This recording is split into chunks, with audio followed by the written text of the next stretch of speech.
This video is in Urdu language. If you want to know what I am saying in English, then go to the description box of the video and press the link that is the article which I have written in English language.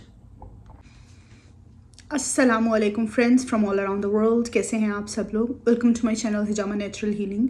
मेरे इस channel पे हम लोग हिजामा और health से related कुछ important बातचीत करते हैं।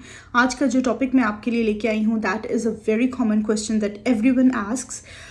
ये है फूड के बारे में कि हिजामा से पहले क्या खाना चाहिए, हिजामा के बाद क्या खाना चाहिए, हिजामा सेशन के और फूड के बीच में कितना गैप होना चाहिए, और सबसे इम्पॉर्टेंट क्वेश्चन कि क्या फूड चॉइसेस का हिजामा कपिंग थेरेपी के रिजल्ट्स पे कोई असर होता है या नहीं होता है। आज हम ये वाले सारे क्वेश्चंस जो हैं इनको डिस्कस करेंगे because these are the questions that everyone asks. तो इसीलिए इन सवालों का जवाब जो है दैट इज़ वेरी इंपॉर्टेंट। सबसे पहला जो सवाल रिलेटेड टू दैट किया जाता है कि शुड वी परफॉर्म हिजामा cupping therapy on an empty stomach और it's okay to eat food before the session. मतलब खाली पेट जो है वो कपिंग थेरेपी करवानी चाहिए या फिर आप खाना खा के भी फ़ौरन से कपिंग थेरेपी करवा सकते हैं।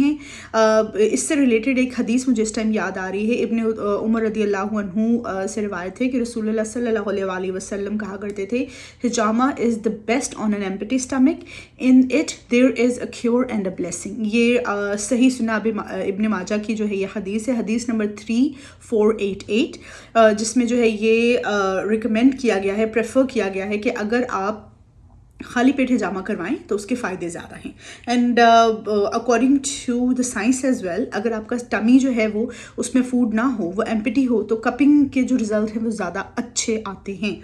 क्यों, उसकी भी रीज़न मैं आपको बता देती हूँ। देखिए, जब हम खाना खाते हैं तो हमारा जो डाइजेस्टिव सिस्टम है वो एक्टिवेट हो जाता है और जो आपका जितना भी फूड है उसको फ़ौरन से डाइजेस्ट करने के लिए लग जाता है। हमारे जिस्म का जो ज़्यादातर खून है वो डाइजेस्टिव सिस्टम की हेल्प करता है सारे खाने को जो है वो डाइजेस्ट करने में। और अगर खाना खाने के फ़ौरन बाद आप कपिंग थेरेपी करवाने के लिए चले जाते हैं, so the body inside your body, it's work is happening, the food is digesting inside your body. आपने अगर कभी नोट किया हो कि भरपेट खाना खाने के बाद इंसान सुस्त फील करता है, you don't feel like doing any work और you don't feel like going. आपका दिल चाहता है कि आप थोड़ी देर आराम से बैठ जाएं या सो जाएं।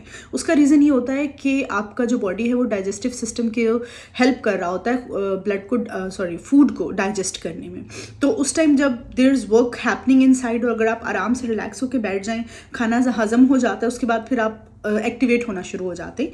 उसकी वजह ये होती है कि जब अंदर काम हो रहा होता है और फिर बाहर भी आप काम कर रहे हैं तो उससे बॉडी की जो एग्जर्शन है वो डबल हो जाती है। और इसी तरह जब खाना खाने के बाद आप फ़ौरन से हिजामा कपिंग थेरेपी करवाते हैं, उससे भी यही रिजल्ट निकलता है कि बॉडी की एग्जर्शन ज़्यादा हो जाती है और रिजल्ट्स आपको उस तरह से नहीं आते। इसीलिए अगर आप एम्प्टी स्टमक के साथ हिजामा करवाएं तो एम्प्टी स्टमक का मतलब है कि खाना अंदर जो है वो 4 घंटे पहले जो है वो आपने जो खाया था वो डाइजेस्ट हो चुका है और वो इतना ज़्यादा वर्क अंदर जो है वो नहीं हो रहा। तो उसकी वजह से जब कपिंग थेरेपी करवाते हैं और आपका टमी एम्प्टी होता है, आपका ब्लड फारिग होता है, तो वो फिर जो क्लीनिंग और क्लैरिटी जो है वो होना शुरू हो जाती है उसमें, अल्हम्दुलिल्लाह। उसके बाद जो सेकंड क्वेश्चन एवरीवन आस्क से गैप कितना होना चाहिए, मतलब आप हिजामा और जो फूड है उसके बीच में कितना गैप होना चाहिए।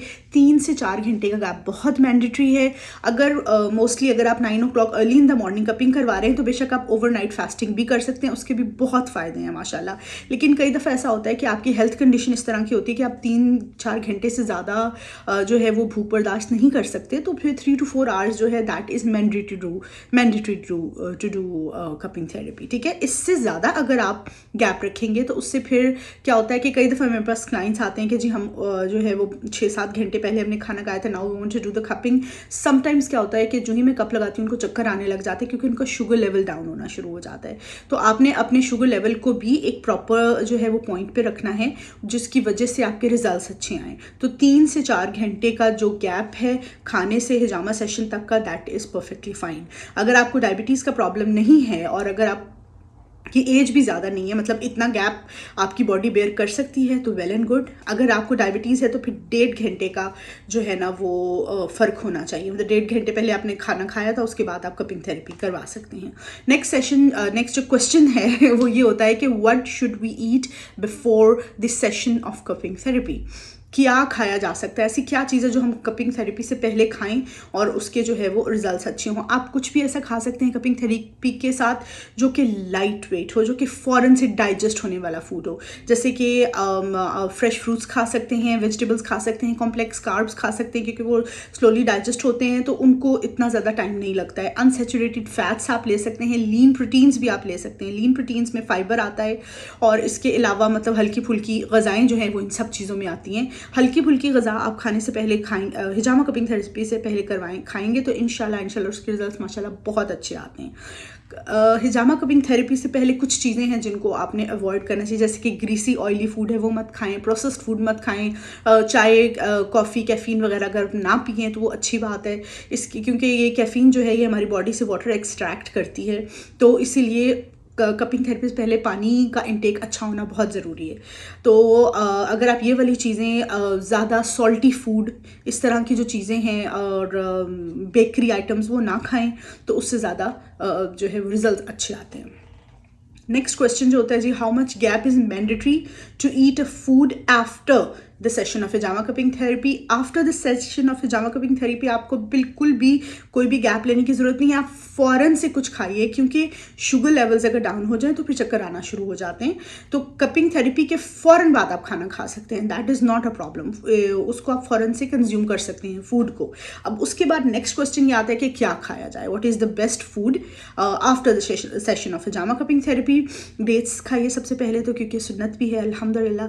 उसके बाद हनी वाटर लें, हनी वाटर से भी माशाल्लाह बहुत जो है वो फ़ायदे होते हैं। आपका जो बॉडी में जो गैप आया होता है 3-4 घंटे का, अल्हम्दुलिल्लाह वो जो है रिकवर होना शुरू हो जाता है। इसके अलावा हेल्दी फूड खाइए।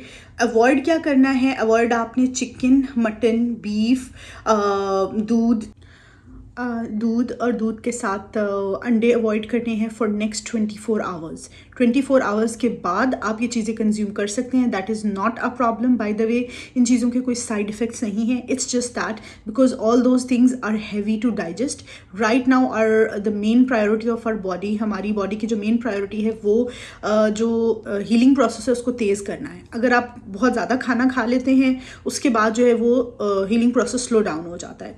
तो इसीलिए जो भी आपने खाना है वो आप खाएं, हल्का फूड खाएं जो कि आपकी जो हीलिंग प्रोसेस है उसको उसके लिए उसमें जो है वो रुकावट पैदा नहीं करता। तो उसके अलावा जो लास्ट क्वेश्चन है सबसे ज़्यादा इंपॉर्टेंट क्वेश्चन के, does food choices impact the results of hijama cupping therapy, कि क्या मैटर करता है कि आप क्या खा रहे हैं।